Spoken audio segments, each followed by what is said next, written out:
नवरात्र केवल एक पर्व नहीं, बल्कि माँ दुर्गा के 9 अद्वितीय स्वरूपों की उपासना का उत्सव है। हर दिन माँ के एक अलग रूप की पूजा की जाती है और प्रत्येक रूप जीवन के किसी न किसी गूढ़ सत्य तथा शक्ति का प्रतीक है। माँ शैलपुत्री, पर्वतराज हिमालय की पुत्री, बैल पर सवार, वे स्थिरता और शक्ति का प्रतीक है। नवरात्रि के पहले दिन उनकी पूजा से साधक अपने जीवन की जड़ें मजबूत करते हैं। माँ ब्रह्मचारिणी, तप और त्याग का स्वरूप, वे हाथ में जपमाला और कमंडल धारण करती हैं।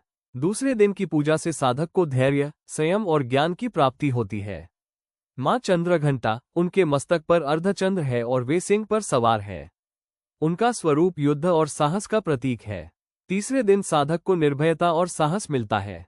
माँ कूष्मांडा, जिन्हें ब्रह्मांड की जननी कहा जाता है, उनके तेज से सृष्टि की रचना हुई। चौथे दिन उनकी पूजा से जीवन में ऊर्जा और सकारात्मकता का संचार होता है। माँ स्कंद माता, भगवान कार्तिकेय की माता, वे सिंह पर सवार होकर गोद में बाल स्कंद को धारण करती है। पांचवें दिन की पूजा से भक्ति और करुणा बढ़ती है। माँ कात्यायनी, अत्यंत वीर और तेजस्विनी, असुरों के संहार के लिए प्रकट हुई। छठे दिन उनकी उपासना से शत्रु नाश होता है और आत्मबल बढ़ता है।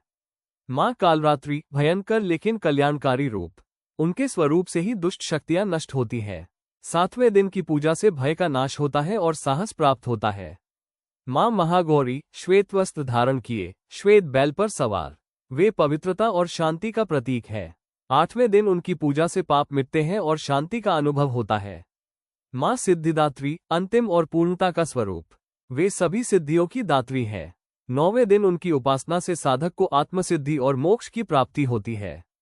इन 9 रूपों की पूजा से साधक केवल शक्ति ही नहीं, बल्कि धैर्य, करुणा, साहस, पवित्रता और मोक्ष तक का मार्ग प्राप्त करता है।